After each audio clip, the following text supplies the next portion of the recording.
Since Alex and Casanova say they want to be Ultimate Fighters, I ask a few people to stop by. So please welcome Dana White, president of the Ultimate Fighting Championship Organization, also known as the UFC. He's here with professional Ultimate Fighter Kenny Florini and former UFC light heavyweight champion Forrest Griffin. Dana, welcome back. Thank you. So what do you think? What do you think about what these guys are doing? Forrest, let me start with you. I appreciate the spirit of it. I understand the rush of it. It's funny, when you're young, you don't realize that someday you're going to be old and the injuries you accrue are going to still be with you. And no, I would never do it on concrete. That's a little silly. So, Giddy, what do you think about this? Is this foolhardy? Yeah, I think when you're young, you think you're invincible and you think you'll never get hurt. And the thing is, you guys aren't professionals, so you have to be really careful. You don't know, you hit one wrong spot, kid can get seriously injured. So you have to be very, very careful. And it's a dangerous thing that you guys are doing out there.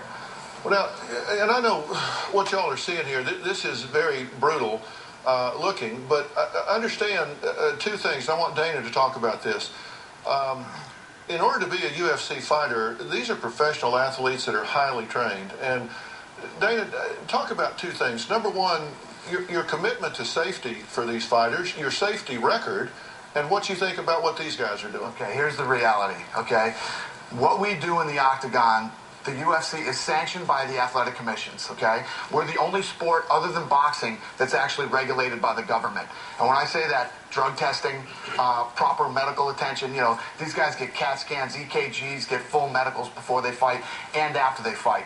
And the reason, you asked about the flooring is soft because nobody wants to fight on this.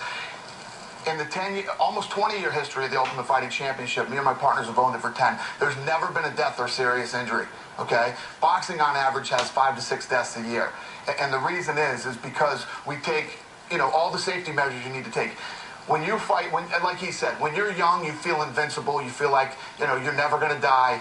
The reality is, it happens all the time in street fights. People get killed. You guys are fighting in a classroom where there's desks and like he said, you possibly could be a professional athlete.